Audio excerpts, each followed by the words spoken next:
تازه نوی او جالب خبر په پاکستان کې د عمران خان جنازه ترسره شوه آیا عمران خان مړ شو که څنګه ویډیو سره تر پایه پورې وګورئ په هر څه پوه شئ سلام او مینه ملګرو هیله ده چې روغ او جوړ به وئ که چیرې تاسو د سپورټ او سیاست مینوال یاست نو زموږ چینل مو په خدمت کې دی خامخا یې درسره سبسکرایب کړئ پېښور کې د لومړي وزیر عمران خان جنازه وشوه د خیبر پښتونخوا په پېښور کې خلکو د ګرانۍ له حده وتلو وروسته د پاکستان د لومړي وزیر عمران خان جنازه وکړه چې په لسګونو کسانو پکې ګډون کړی و د راپورونو په وینا په پاکستان کې له تېرو 2 ورځو راهیسې ټولې رسنۍ د یو سریال په اړه مصروفې دي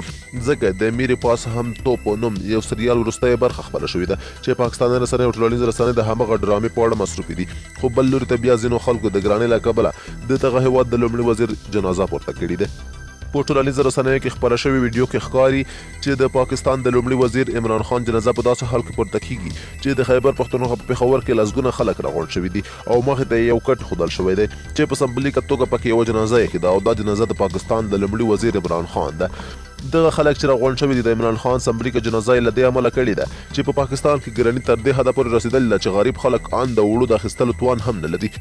په پاکستان کې د عمران خان حکومت له راتلو سره سم ورځ تر بلې ګراني زیاته شوې ده چې اوس په پاکستان کې د وړو بحران هم رامنځته شوی دی او د دې ترڅنګ د ژوند د اړتیا عادي شیان دومره ګران شوي دي چې غریب خلک یې د اخیستلو وس نه لري نه یوازې وړه بوره غوړي بلکې تازه سبزی او تازه میوې هم دومره ګرانې دي چې غریب خلک یې یوازې د اخیستلو هیله کولی شي بل لوري ته بیا د پاکستاني حکومت وزیران خلکو ته داسې له ریشخنده ډکې مشورې ورکوي چې ان نړۍ ورته حیرانه ده د خیبر پښتونخوا حکومت یو وزیر شوکت یوسفزي خلکو ته مشوره ورکړې وه چې کله وړه ګران دي نو مه یې خورئ چې تاسې یې نه خورئ نو بیرته به ارزانه شي همداراز ځینو نورو وزیرانو بیا هم ټولنیزو رسنیو کې دا ګراني یوه مصنوعي ګراني ګڼلې ده او ویلي دي چې هیڅ هم نشته خو خلک دومره مجبوره شوي دي چې نور یې د ژوند توان له لاسه ورکړی دی